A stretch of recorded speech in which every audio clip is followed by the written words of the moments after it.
10-year-old vanished while out hunting with his granddad, and what has happened is shocking. Wyatt Eves Nibbert from West Virginia had gone out squirrel hunting with his granddad on the 9th of September. Wyatt and his granddad were apparently eating lunch, and Wyatt said he was going off to look for some squirrels. His granddad apparently remained where he was and tidied up. He then called out for the boy, and apparently Wyatt never came. The granddad couldn't find him, and then an hour after the boy had gone missing, police responded to a vehicle accident involving the granddad. Tragically, the boy was found dead days after this. He was found deceased with a single gunshot wound. Police have not yet stated whether they suspect foul play. So you've probably heard of the 27 Club, but you probably haven't heard of the real-life curse behind it. What if I told you that the first person who joined the 27 Club made a deal with the devil? And I only know about all this because of all the research I had to do for this week's episode on scary legends from the South. So Robert Johnson was one of the best blues musicians in the world when he was poisoned at just 27 years old. And though his death was shocking to many, a lot of people said that it was because the devil was coming to collect on a deal they had made. So the legend goes that after Robert's wife died during childbirth, he went to a crossroads in the area where it was rumored the devil liked to hang out.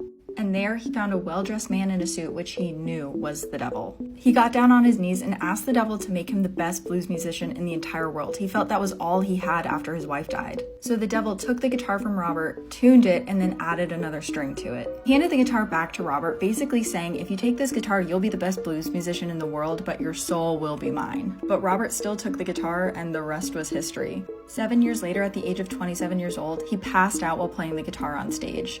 He had been poisoned by a jealous man who knew that Robert was sleeping with his wife. In this week's episode, I get a little bit more into the context of the time and why people really thought that Robert had made the deal with the devil. That and other terrifying stories from the South, so it's worth a listen if you have a chance.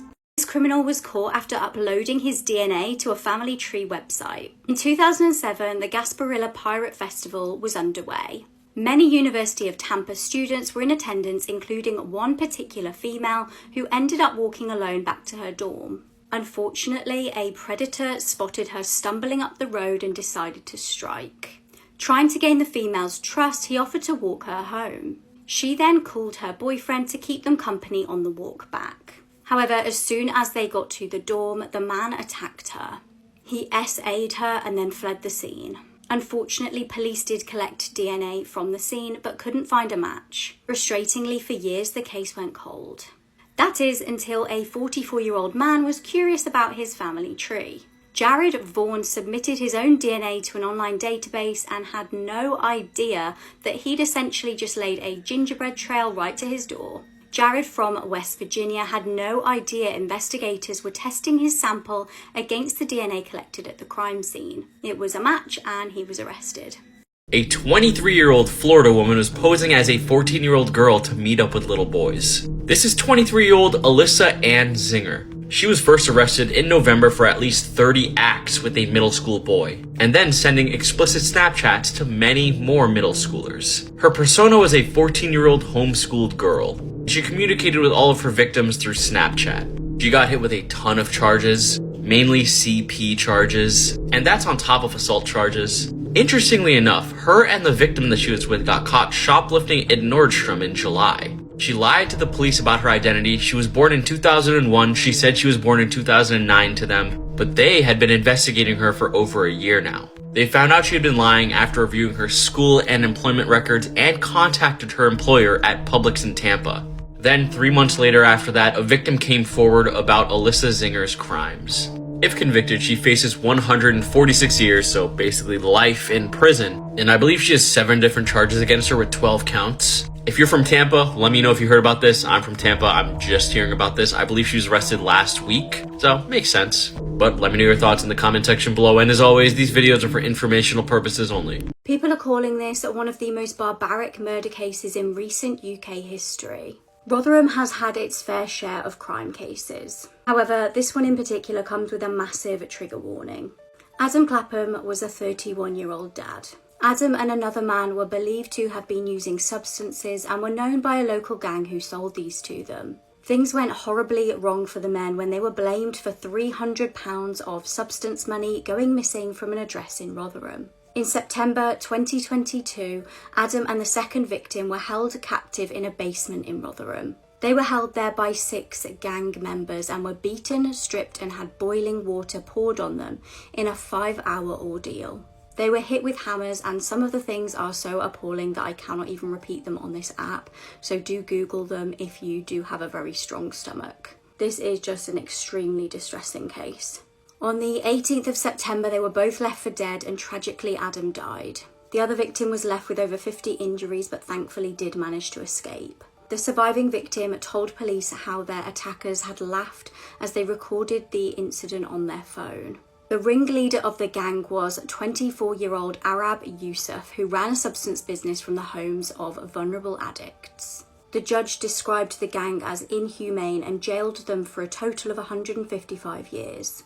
The girls that still watch reality TV shows, there was this show called The Swan back in like 2004. Those days they would come out with like some crazy unhinged shows or whatever. Like the concept of it was taking ugly women or ugly ducklings as they called them and give them makeovers. They would give them a shit ton of plastic surgery through a 3-month span. Basically be in solitary confinement because they wouldn't be allowed to look at mirrors for the 3 months. Only have 10-minute phone calls a week from loved ones and stuff. The contestants wouldn't be allowed to say what they want in the plastic surgery. Whatever the doctors gave them, they would just have to be okay with like the a end. test subject. She will receive a brow lift, mid-facelift, fat removal from under her eyes, a nose job, a corner lip lift, fat injections in her lips, and a chin lift. For her body, she will receive breast augmentation, liposuction on her abdomen and thighs, as well as her calves and ankles to feminize her legs. Another fucked up thing was there was a girl, her name was Lori Arias, and she just went in for a tummy tuck because she had lost 150 pounds, but she ended up being the most procedures out of everybody. She got a facelift, eyebrow lift, eye lift, breast implants, butt lift, mad shit, bro. And then whenever they revealed the way she would look at the end, because they have them look at a mirror, so you can see the reactions. She saw herself on the camera. She stayed composed. I think she did tear up a little bit, but then after, when she went to the back, she was screaming at the producers saying like, yo, I want my face back, like what the fuck did y'all do to me? And then after that, while O.J. Simpson is officially dead at age 76.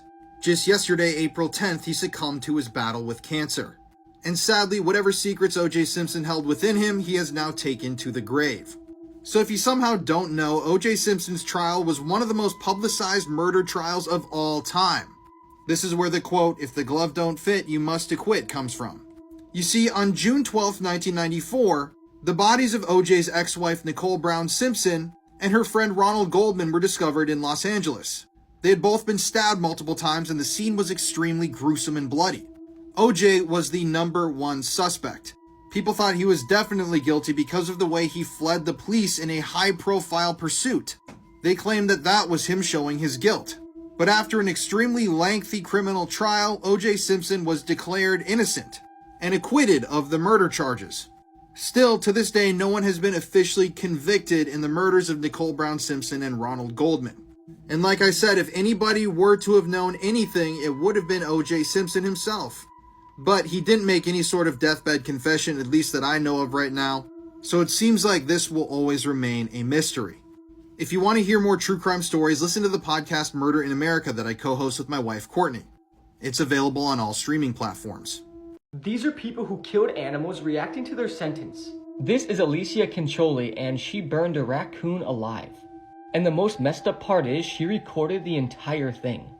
I don't recommend watching the video at all because it is very disturbing, but what I'm about to show you is Alicia reacting to the sentence that she got for committing this awful and inhumane crime. And the first video is of this raccoon, and I know you describe it as some nuisance or menacing animal, and all you see is this little raccoon face looking up at the screen. And when humans deliberately make animals suffer, there is a justifiable cause for concern. You sealed your own fate when it came to how the public will forever perceive you. You will not be allowed to own or possess any pets. You will need to surrender those within the next 30 days at this point. Oh, well, I'll tell you that. Your sentence is 45 days in the Sarasota County Jail. However, if you successfully perform 45 days on the Sheriff's Work Offender Program and complete that, I was going to make you do it in 180 days, and they can't coordinate that, so it's 315 according to their math. If you fail to complete that, you will automatically be arrested and sentenced without any further hearings. Jacqueline Durant. She was a dog sitter. Her face was nearly erased by a dog sitting job gone wrong. Oh wait, I think I saw this.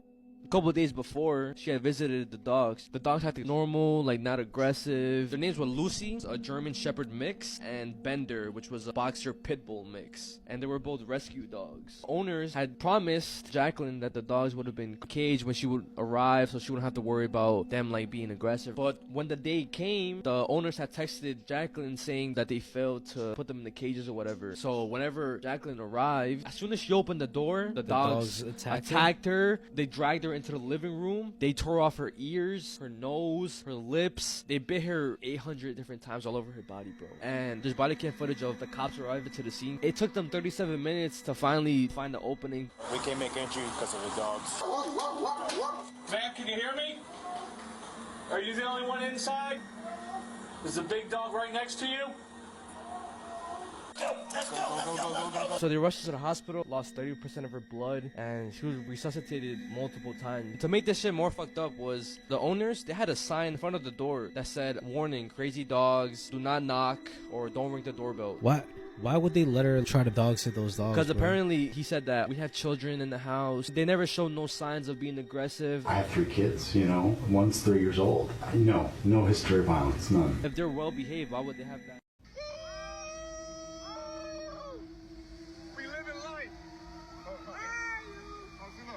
The man you saw in that video, Richard Ragland, went on to drown that day, and this GoPro footage actually captured his final moments of life.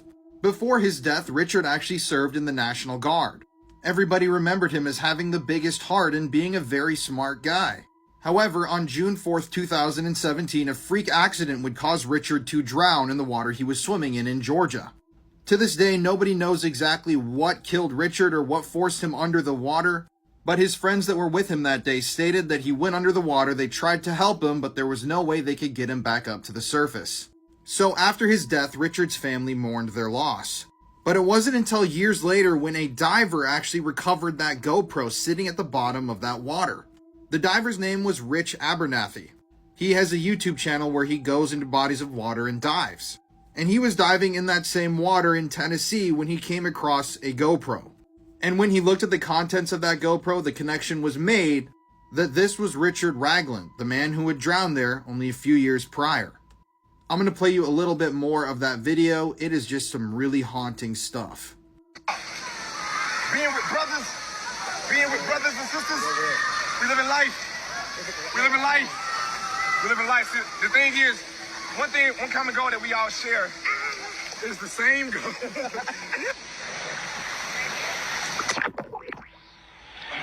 If you want to hear more true crime stories, listen to the podcast Murder in America that I co-host with my wife, Courtney. It's available on all streaming platforms. This is the terrifying mystery of the Virginia Tech murders. Heidi Childs and David Metzler were childhood sweethearts. They grew up in Virginia and met through a church youth group and were inseparable by the time that they were at Virginia Tech College. Heidi was 18, and on the 26th of August 2009, she was super excited for an appointment the following day with a careers advisor. On the day in question, David had planned something really nice for her. He planned to take her out on a date to a field in Jefferson National Forest. The plan was they were going to hang out and play some music while the sun set. The location he picked is a lovely spot, but the fields are quite secluded. The couple got there at around 8:15, and what happened next is not clear. The following day at 8 a.m, a dog walker found the couple's bodies. David was in the driver's seat of his car and there was glass all over the gravel by the door. He'd been shot. Heidi had also tragically been shot with a hunting rifle and was found outside of the car. Her bag, phone, ID, camera and lanyard were all missing.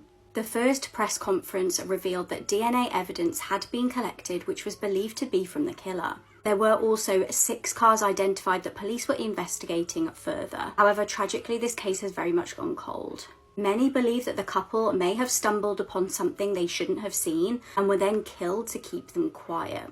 Another theory is that a poacher may have accidentally shot David and then shot Heidi to cover this up. I recently actually covered the case of the back-to-school killer Jesse Matthew, who was actively killing during this period of time in this area. However, this case doesn't seem to match Jesse's typical MO or motive. Unfortunately, this case remains unsolved to this day. This Texas high school teacher and her son were recently arrested on sex trafficking charges. And even though the school system knew this was happening in 2023, they didn't do anything. So this is Kedria Grigsby and her son, Roger McGee. Kedria was a former cosmetology teacher at the Klein Independent School District in Texas. Apparently, the alleged victims, who ranged in age from 15 to 17, were runaways from Hope who sought help from Kedria. However, she wouldn't end up helping them. She would bring them into a dark world of sex trafficking. Like I said, Kedria's son Roger has also been arrested for being involved in this whole ring. So according to what we know so far, Roger was the initial one who was involved in sex trafficking. And after a while, he got his mom, Kedria, to be involved in this thing as well. Students were basically coming to Kedria and asking her for help, and she would then allegedly say, oh, you can come stay in this hotel. But it's alleged that when these children were in this hotel, they were compelled into committing acts of prostitution. There are a lot more details in this case that are going to be coming out soon, but this is a breaking news story, so that's about all that we know. But if things couldn't get disturbing enough, here's where it takes an even darker twist. A whistleblower has come forward and stated that they informed the Klein Independent School District that she was involved with sex trafficking crimes a year ago. This is coming from a teacher in the school district who wishes to be anonymous. She alleges that even though this concern was brought up directly to the employers in the school district, Kedria was allowed to keep teaching there, even when there were serious allegations that had been raised against her that were never properly investigated until recently. So this story is just going to get worse and worse, more disturbing as more details come out, but I will keep you guys updated. And if you want to hear more true crime stories, listen to the podcast Murder in America that I co-host with my wife Courtney. It's available on all streaming platforms. This is one of the most sickening, disturbing cases I've ever heard. In February 2010, Jennifer Dougherty went to a sleepover at her friend Angela's house.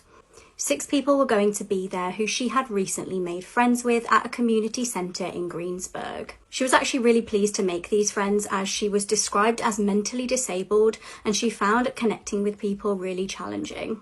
The friends were Angela and Ricky, who was her boyfriend, Amber and Melvin, who were expecting a child together, and Peggy and Robert. Little did Jennifer know that Angela was getting very jealous of her. She believed her boyfriend Ricky was trying to flirt with her. It's believed that Ricky had actually spoken on the phone to Jennifer about how he loved her. Angela therefore devised a plan and got the whole group involved. Before heading to the sleepover, Jennifer left her mum a really sweet note. She said, "I hope that you will have a good day at work, and also I love you very much." As soon as she walked through the door of Angela's apartment, she was beaten with a towel rack, a crutch, and a vacuum cleaner. Then a horrific 36 hours of torture took place. They shaved Jennifer's head and covered her in nail varnish. She was forced to drink detergent, vegetable oil, and her own urine. They trampled all over her, stripped her, and gagged her. She was then SA'd by Melvin, and they burned her eyes with spices. They forced her to write a suicide note, and then they stabbed her in the chest, lungs, and across her wrists. They wrapped her body in Christmas lights, choked her, and then stuffed her into a bin. The following day, she was found deceased by a truck driver. Angela was given a life sentence without the possibility of parole, as she was 17 at the time. Ricky and Melvin were sentenced to death. Robert, Amber, and Peggy all got between 30 and 80 years in prison. Jennifer is remembered by her loved ones as not having a single mean bone in her body. These are the most disturbing videos on TikTok, and this is a massive trigger warning. In February 2022, a TikToker by the name of Beanbag Adventures arrived at a structure that seemed completely abandoned.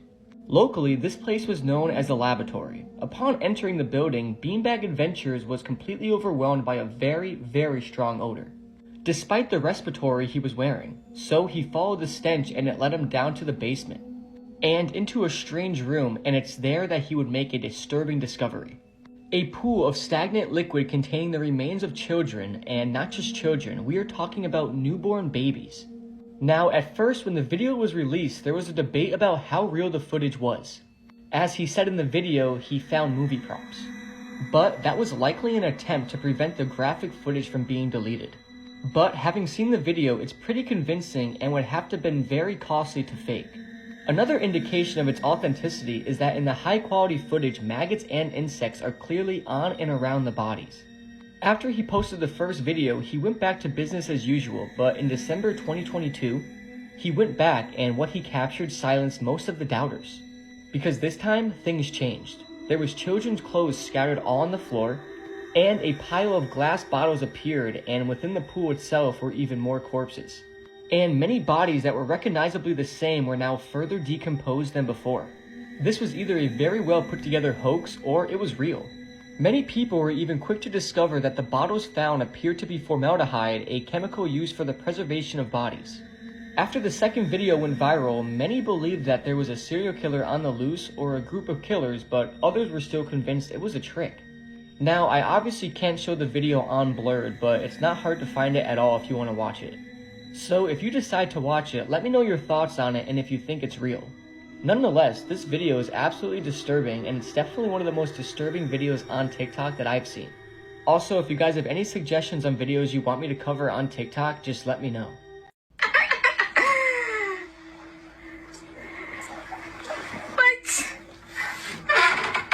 In the video I just showed you, 40-year-old Steven Weber was proposing to his girlfriend, Kanisha Antoine, in Tanzania. But Steven never resurfaced. Yes, just after proposing to his girlfriend, Steven drowned in that water and never came back to the surface. At the time, the couple had rented out an underwater hotel room, and that was when Steven had planned to ask Kanisha to marry him. So on the day of, while Kanisha was in the room, Steven went up to the surface, got his stuff ready, and hopped in the water. In the video, he takes out a note and presses it against the window. This side of the note reads, "I can't hold my breath long enough to tell you everything I love about you, but everything I love about you, I love more every day." He then flipped the note over, and the other side read, "Will you please be my wife?" And after that, he retrieved a wedding ring in a box from his swim trunks. In the video, he then swims off camera, but like I said before, Steven never came back up to the surface. Obviously, this was a massive shock to everybody in this situation and just such a horrific accident. And in fact, later on, Kanisha would write in a Facebook post, "You never emerged from those depths, so you never got to hear my answer. Yes, yes, a million times, yes, I will marry you." This story is just horribly sad, and one of those times truly when truth is stranger than fiction. I'm going to play the rest of the clip after this, but if you want to hear more true crime stories, listen to the podcast Murder in America that I co-host with my wife, Courtney. It's available on all streaming platforms. What does that say? Oh, it's so cute.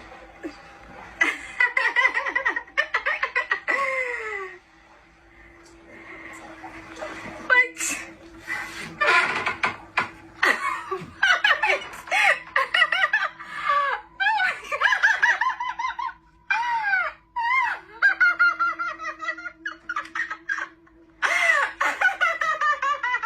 These are deaths caught on audio, part 2.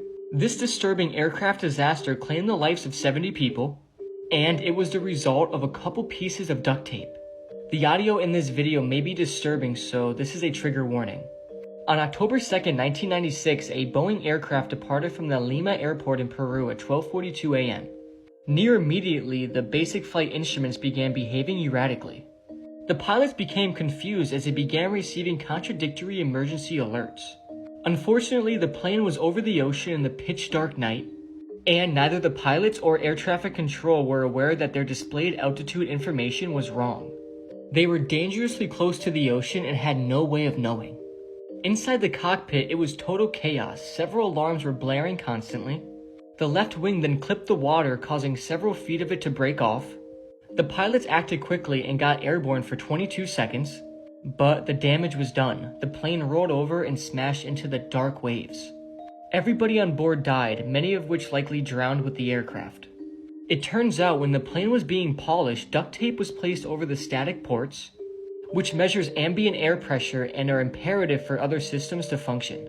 The employee didn't use the standard bright colored tape and it was missed and left on. This, along with being pitch dark and being over the ocean, made it near impossible to see how close they really were. Just take a listen to their final moments. It's absolutely disturbing.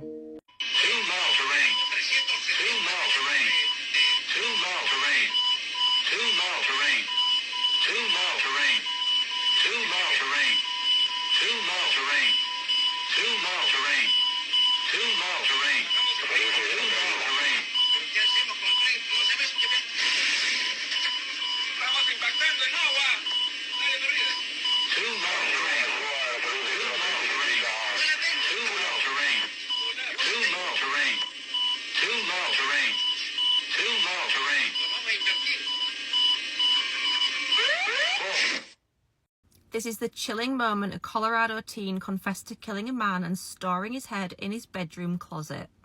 I'll play part of the body cam footage, and it's absolutely shocking how calm he is. 19-year-old Brian Coey is a brilliant example of a true psychopath. Parents have some concerns of some stuff they may have found in your room? Yeah, I believe so. And what would it be? A human head and hands. His victim was 69-year-old Warren Barnes, an innocent man who was homeless at the time and sleeping next to some railway tracks under a piece of canvas. Shockingly, Brian said that he chose this victim because he wouldn't be missed. Just a quick trigger warning for the next part because it is pretty gruesome. Brian spotted Warren. He walked over to him, pulled back the canvas and stabbed him in the neck. He then kept stabbing repeatedly until Warren was decapitated. He then also cut off Warren's hands. He bagged them up and put them in his car, along with the rest of Warren's body. Brian then attempted to get rid of his car and it ended up getting stuck in the Colorado River. But he didn't try to get rid of the whole body. He kept the head and the hands in those bags and he took them home. He then put them in a box inside his closet, which, shockingly, his mum was left to find. She was apparently cleaning Brian's room. She went into his closet and saw the box, and in her own words, she thought, what the heck has he got in here? She pulled out one of the bags and immediately saw maggots. She threw it into the sink and shouted to her husband. That's when they discovered that it was a head, and they then discovered the other bag containing the hands. They then called 911 and reported it. In his police interview, Brian absolutely revelled in telling the officers exactly how he killed Warren. He was even chuckling at times. He seemed excited as he recounted the murder, and he showed absolutely zero remorse. Despite trying to plead insanity, the jury actually found Brian guilty of murder as well as tampering with evidence and tampering with a dead body, and he was sentenced to life without parole. This teacher kidnapped and SA'd his student and said that the devil made him do it. It was March the 13th, 2007. Tad Cummins' wife woke to a note that had been left for her. Tad had written on the note that he was leaving to think. He wrote for her not to call the police. Later that day, a man called Anthony Thomas rang police to report his 15-year-old daughter Elizabeth was missing. Tad worked as a teacher in Tennessee. Elizabeth was actually one of his students. She'd been making the transition from being homeschooled to being taught at a public school, and Tad took quite a liking to the teenager. Other students noticed something was off. One day, Tad started rubbing Elizabeth's shoulders in class. On one occasion, a student even saw him kiss Elizabeth and reported this to another teacher. It took an entire week before Tad was suspended. However, on that week that he was suspended, he was actually allowed to chaperone a school trip that Elizabeth was on. Behind the scenes, Tad was grooming this vulnerable teenager. He would even threaten her with repercussions at school if she didn't obey. He also threatened that he would unalive himself if he couldn't be with her. On the same day that he left the note for his wife, Tad took his wife's car and pulled up at Elizabeth's house. He kidnapped Elizabeth, ensuring that she got in the car by showing her his gun. Now, in order to make sure that the pair weren't caught, Tad actually made her throw her phone off a bridge and he disconnected the GPS in the car. A 38-day manhunt ensued. He drove across 9 different states and got different hotel rooms each night with the teenager. He restricted her food and SA'd her nearly every night. Meanwhile, news outlets across the country were showing these images. They were appealing for help hunting down the pair.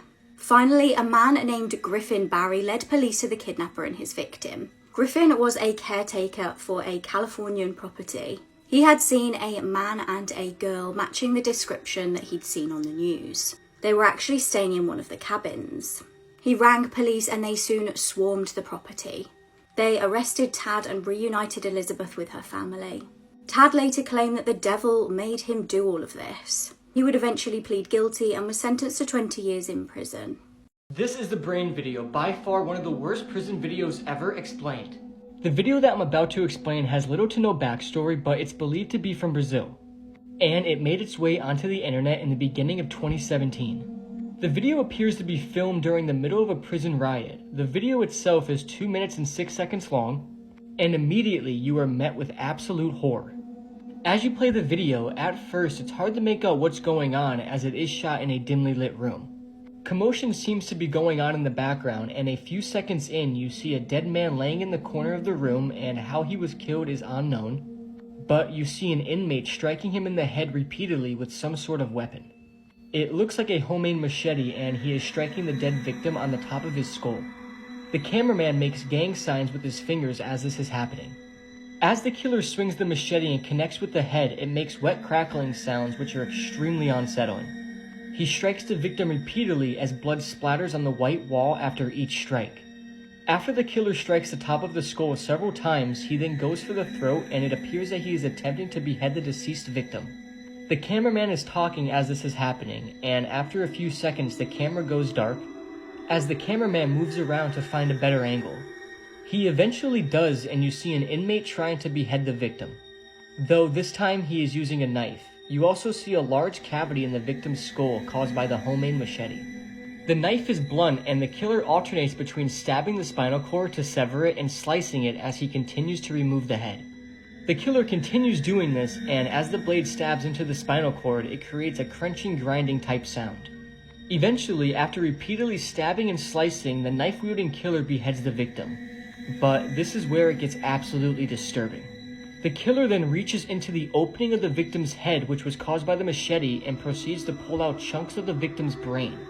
The chunks appear white, and he holds a piece up to the camera and then squishes it in his hand and throws it on the floor. It is truly some of the most sickening and disturbing footage ever. The killer continues to rip chunks of the brain, and the victim's decapitated head looks like an open watermelon or coconut at this point. The video then concludes as you see chunks of brain matter all over the floor. This video is truly one of the worst, and it's seriously a disturbing watch. Whatever you do, please stay curious and never go searching for this horrific video. This woman murdered her husband, tried to frame her daughter for it, and then kill her too. In April 1990, Stacey Castor married Michael Wallace. She called him the love of her life. The pair seemed perfect for each other, but behind closed doors, the reality was very different. They had 2 daughters together, Ashley and Bree, and Stacey seemed to take to motherhood really well. However, she told her family that her husband was drinking heavily. They were struggling financially and saw very little of each other. Then in 1999, Michael's health started to deteriorate. He was struggling to walk, talk, and was getting very sick. Tragically, in January 2000, he passed away. Doctors were really stumped as to what mystery illness had taken his life. They were interested in performing an autopsy to try and find out, but Stacey declined. She received over $50,000 in life insurance and started dating again. She married a man named David Castor in 2003, after meeting him just a year after her first husband passed away. Again, on the surface, things looked picture perfect. Then another dramatic situation would unfold. On the 22nd of August 2015, Stacey rang police. She explained that her husband had locked himself in the bedroom and wouldn't answer the door. Police rushed round, broke down the door, and had a horrific shock. David was deceased in their bed. Investigators noticed there was a green liquid in a glass by the bed, and they presumed that this must have been a self-unaliving via antifreeze. However, they were very concerned when they saw something on David's will. He'd left his entire fortune to Stacey and had completely left his son out of it.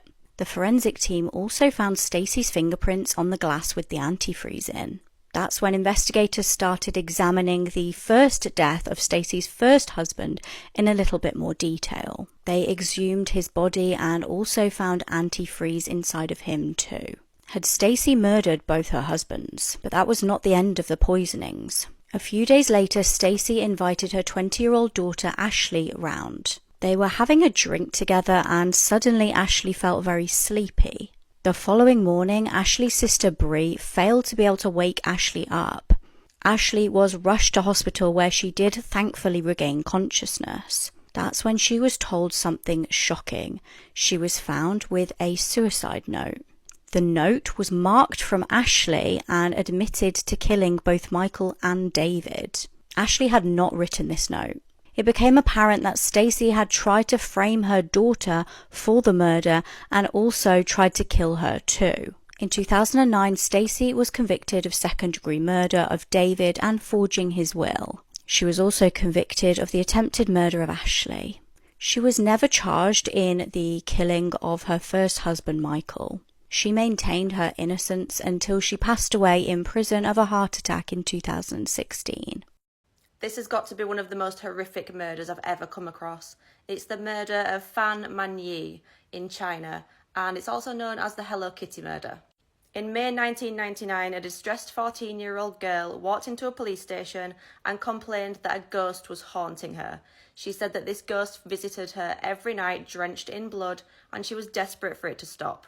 She then confessed that she had played a role in the torture and murder of a young woman.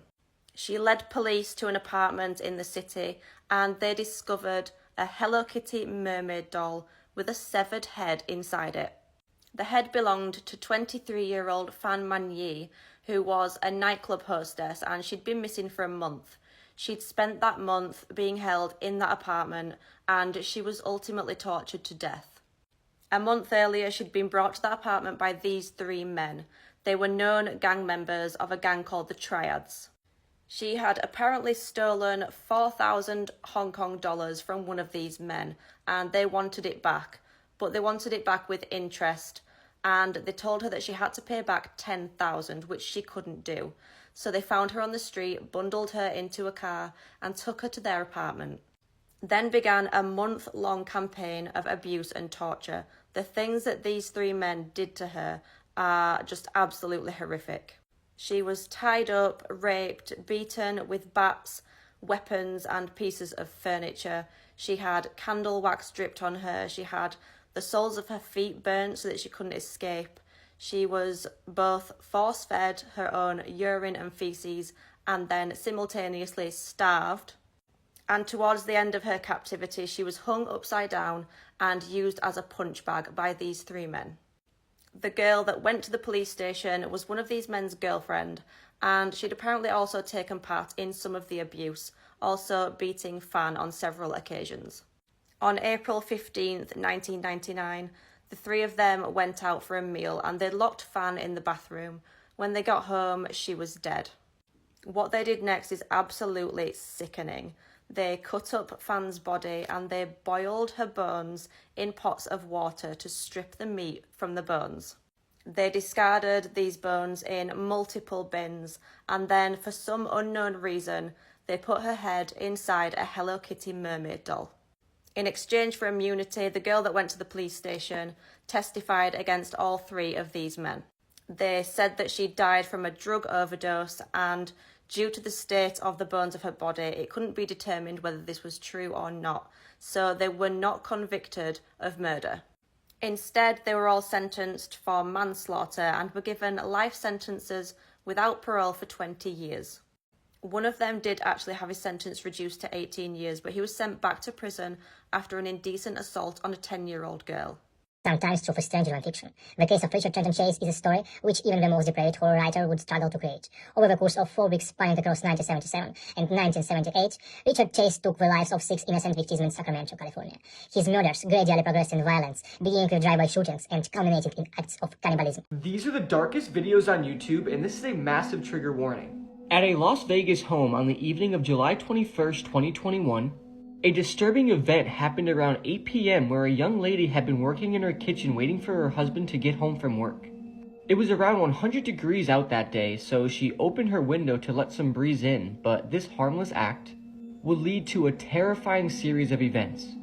Outside the home, a man had been wandering the neighborhood aimlessly before stopping in his tracks, and in front of him was the open window and a clear view of the woman inside. He then went up to the house and rang the doorbell, and the camera started to record. Are you sure? I just rang your doorbell because I have a couple questions for you.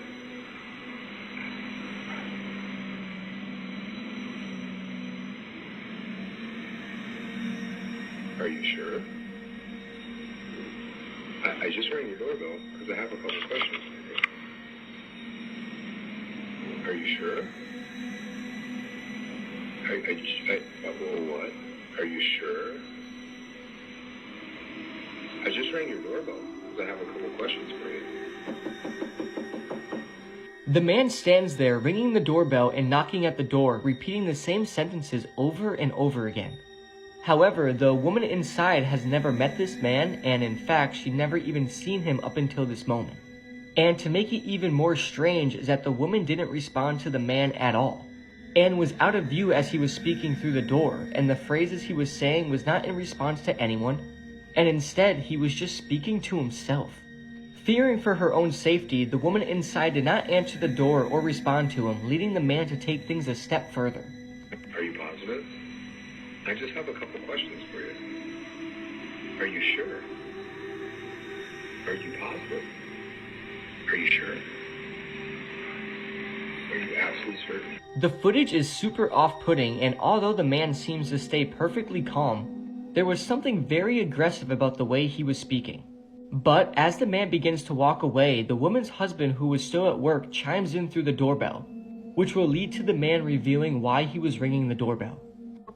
Shit. So who are you? What? Yeah? Are you sure? Who are you? Hey, I just had a couple questions. I just wanted to ask you about AT Yeah, can you hear me? What I'm looking for is the girl that's in the house to come out here because I'm going to her and kill her. You have her open the door?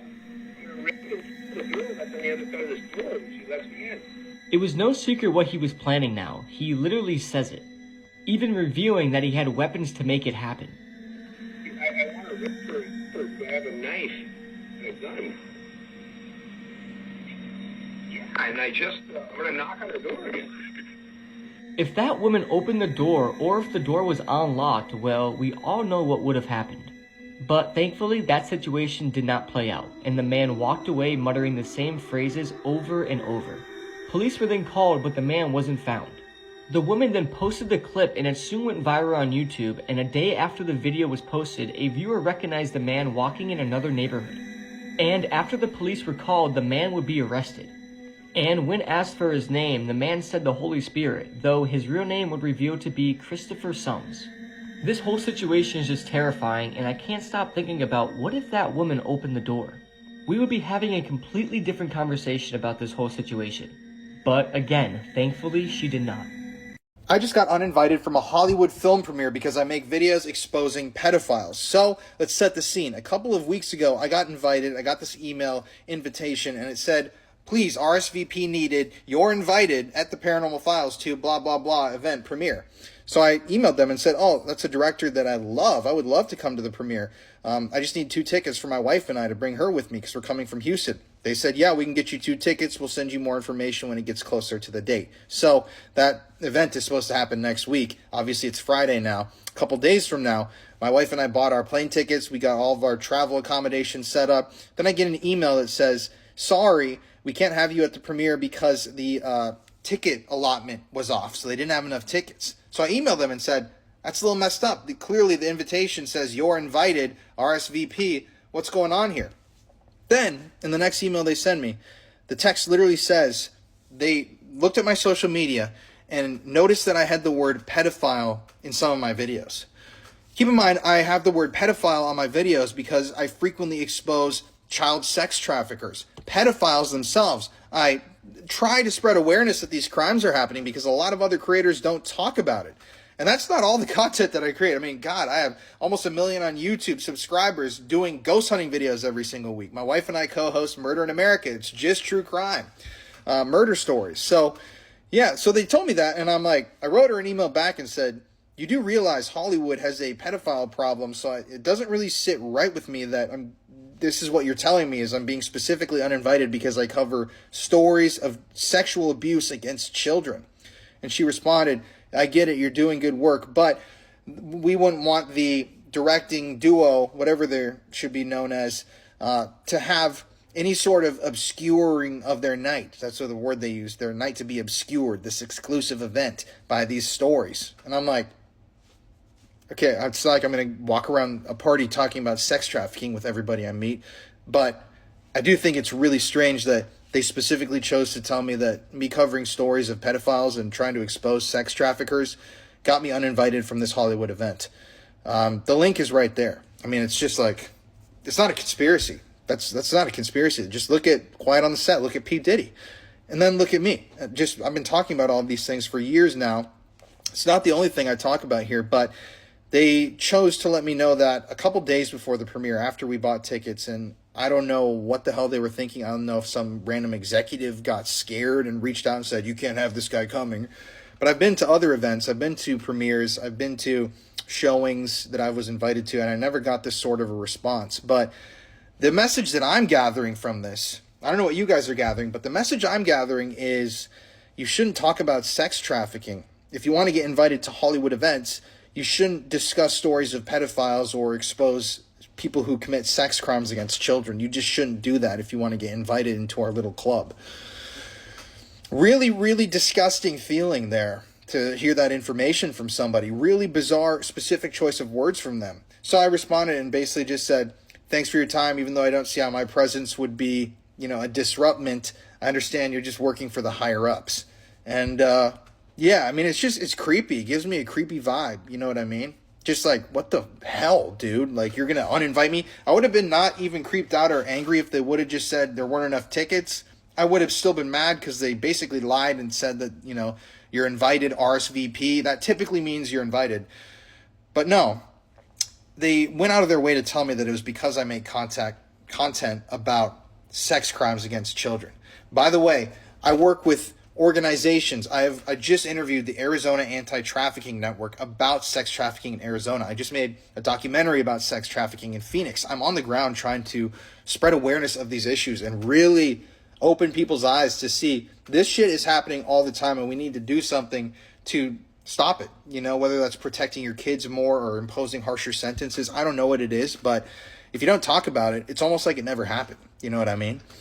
And so, yeah, I would definitely rather choose to stay as my own content creator. I don't work for anybody. I'm not owned by a corporation or any sort of media. I'm myself. I get to choose what I produce, what I put out, all of the above. And that's why I choose to cover these things, because it's a passion of mine. I was also almost assaulted when I was a kid. But yeah, let me know your thoughts below. Do you want to hear more? I could expand more on this whole thing, but definitely not a good look for that company to send me that email, because yeah, it's messed up. This little girl was kidnapped in 2018 and has just been found. On the 25th of October 2018, 4-year-old Aranza Lopez was on a supervised visit with her biological mum. Her mum, Esmeralda, was being investigated over abuse allegations, so Aranza was actually in foster care at the time. It was arranged that the pair would have a supervised visit at a Washington shopping centre. However, during the visit, Esmeralda requested to take Aranza to the toilets and used the opportunity to snatch the little girl in a stolen vehicle. The FBI were notified and a huge search for Aranza, and even advertised a $10,000 reward. It wasn't until a year later that Esmeralda was found and arrested, but there was still no sign of the little girl.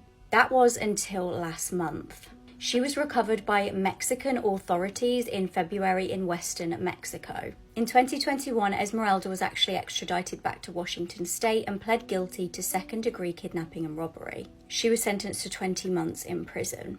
This guy is one of the most awful serial killers there has ever been, and I feel like he's never talked about. In my opinion, this guy's worse than Ted Bundy, Jeffrey Dahmer. Hi Meg, I talk about true crime. Let's get into the story of the Butcher, the worst serial killer Canada has ever seen.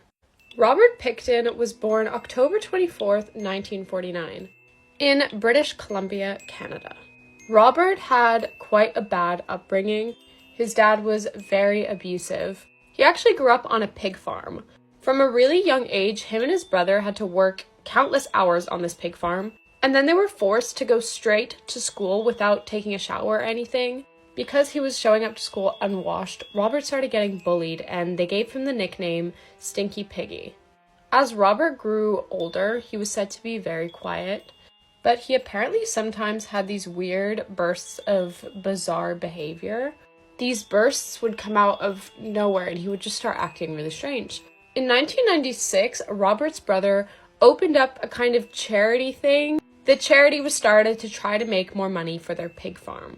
It was called the Piggy Palace Good Times Society. And what they would do is they would hold huge parties and raves to try and raise money. And I'm not joking when I say huge parties and raves. 17,000 people were said to have shown up at one point.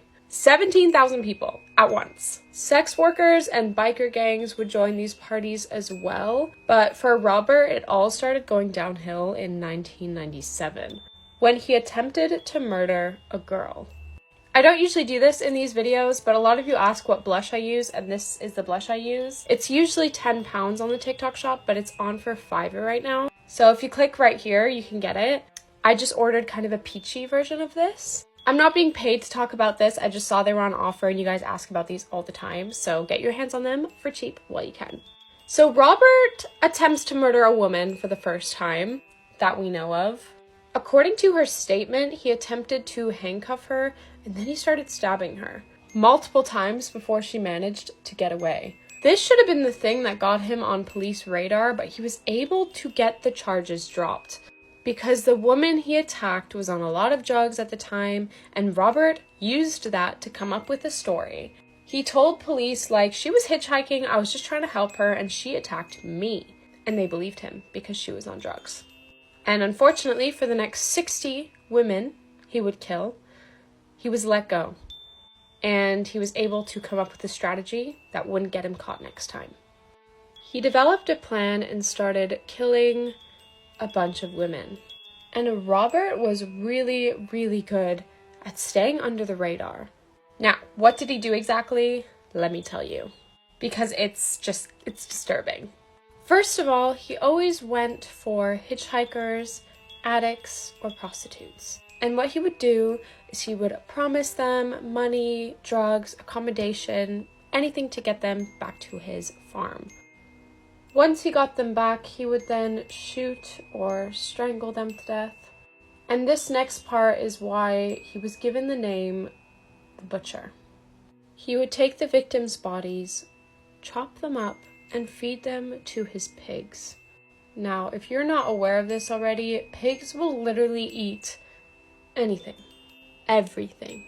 So the evidence was just, bye. They were getting rid of the evidence for him. All of a sudden, there is an increase in missing women in the area. But sadly, because he only went after sex workers or addicts or hitchhikers, no one cared. And this always makes me so mad with cases like these. Like, they're still human beings, but no bodies were showing up, so there was no crime, no body, no crime. But as the numbers started rising, people were kind of getting a bit worried. A group of people that weren't the police actually got a list together of all of the names of these young women who were missing. They brought that to the police and were like, do you see now? And that's when the investigation actually began into finding out what happened to these girls. And all of these girls had one person in common: Robert Pickton. He was the only person whose name continuously came up when they were looking for these girls. Police needed a way to get onto the farm with a warrant without him knowing about it and hiding all the evidence first. And so they heard that he had possession of an illegal firearm. And so they used that as the cover-up to get onto his property. On the property, they found multiple items that belonged to these missing women, along with some blood-stained clothing and tiny bone fragments. Now, things aren't looking too good for Robert, but because the pigs had eaten all the evidence, basically all of it, they were only able to charge him with the murder of 6 women. And so he got 6 counts of murder. When he got arrested, he actually said that he killed 49 women and that he was sad that he didn't get to round up to 50. What the hell, Robert? What does he want the police officer to say, like, oh, I feel so bad for you? No! He was arrested in 2002, and this trial was huge. Of course, he was sentenced to life in prison with no possibility of parole. But guys, that's not the worst part of this story, because I'm getting to that now. One element of the story that I kept out until now is that Robert sold the meat of his pigs to people who lived around the area. These pigs, who ate the remains of 60 women, were sold to his neighbors. When I say neighbors, I just mean people who live in the area. So like secondhand cannibalism. I could never eat pig again if that was me. So yeah, they were pretty disturbed and freaked out by this information, which is totally understandable and just totally disgusting. After a huge search of his property, police now believe that the number of women Robert killed was in the 60s. 60 women. 60 mother, daughters, wives. It's insane. It really annoys me with cases like these. I know it was like in 2002 and things have changed, but have they? I find that a lot of cases like these that I cover always start with, oh, all these women were going missing, but they were sex workers, but they were drug addicts. Who cares? And it's like, it's insane to me that like they're not seen as equals to any other woman walking on the street, but whatever. Hopefully that changes. And for those wondering, I have actually covered this story before, but the quality of the video was so bad that I couldn't keep it up anymore. Like, it really bothered me to watch back, so I thought I would remake it in a higher quality way. I hope you guys enjoyed it regardless, and have a wonderful day. My heart goes out to every single one of the victims, their families, and people who cared about them, and I hope Robert rots in jail. Anyways, this is not a good representation of Canadians. We're actually really nice people. I'll see you all in the next video. Love you guys. Bye. This woman screamed, "I don't want to die," as she was dragged to her death in a horrifying theme park incident. Kelty Byrne was a Canadian student animal trainer and competitive swimmer. She was working at Sealand of the Pacific to earn extra money, and this involved being trained to work with orcas, otherwise known as killer whales. In controversial theme parks such as Sealand of the Pacific and SeaWorld, huge animals are either bred in captivity or traumatically captured and ripped apart from their families and natural habitats for humans' entertainment. On February the 20th, 1991, Kelty was working a shift and 3 whales were in one of the pools, including the infamous Tilikum. In a horrific turn of events, Kelty accidentally slipped and fell into the whale pool and attempted to grab onto the edge and save herself. However, before she could do so, she was grabbed by one of the whales that dragged her into the pool. The 3 whales then began throwing Kelty around, with many speculating that they may have simply thought this was a game. Others theorised that the whales were so traumatised and angered by their lives in tiny little pools that they took it out on Kelty. She was dragged under the water and then back up, screaming, "I don't want to die." After this horrific ordeal, she eventually drowned. It's reported that she was absolutely covered in bruises, was completely battered, and also covered in teeth marks. I'm going to warn everybody right now, the case that we're about to cover is easily one of the most disturbing true crime stories I've ever heard in my life, so viewer discretion is really advised for this one. This is Kevin Davis. He was 18 years old back in 2014 when this horrific event took place. Kevin lived here in Corpus Christi, Texas, and shared an apartment with his mother, Kimberly, and his sister, Destiny. On May 26, 2014, Kevin snapped. He had been having homicidal thoughts for a long time, but on that particular day, he decided to bring his dreams and his fantasies into reality. On that morning, Kevin told his mother, Kimberly, that he wanted to unalive himself, and she told him that she couldn't stop him if he wanted to. After hearing this unexpected response from his mother, Kevin went into a rage. He grabbed a cord and attempted to strangle his mother on the couch where she was sitting. But his mom, Kimberly, managed to fight him off, and in a panic, Kevin went into the other room and grabbed a hammer. Now, this is where it gets really disturbing, so if you're still here with me and you have a weak stomach, don't keep listening. Kevin then bashed his own mother's skull in with the hammer, hitting her at least 20 times. And he then grabbed a knife from the kitchen and inserted the knife into the head wound. At that point, Kimberly's head was opened up. She had a massive head wound and her brain was exposed. And Kevin stuck his hand into his own mother's head and played with her brains. He later told detectives that it felt like putty. Now, after his mother was dead, Kevin dragged her corpse into another room and her, which is unbelievably shocking and disgusting. After all this was said and done, he went to a neighbor's house, told them to call 911, told them that he had just murdered someone, and he was arrested without incident. When Kevin ultimately arrived at the police station, he was brutally honest with investigators about his crimes. I listened to the entire interrogation, and I cannot unhear some of the things that he told investigators. It's vile and shocking. But at one point, he smiles at the investigators with a little grin and says, "Yes, I guess I lost my..." to a corpse. After his trial, he was handed down a sentence of life in prison. He's still alive, he's still in Texas right now, and he even admitted to investigators that if he was given the chance, if he were out on the street again, he would kill again. I'm sorry to have to fill your guys' minds with this stuff, but this is a truly disturbing case that I can't stop thinking about because of how horrific it is, and yeah, I cannot believe that this happened.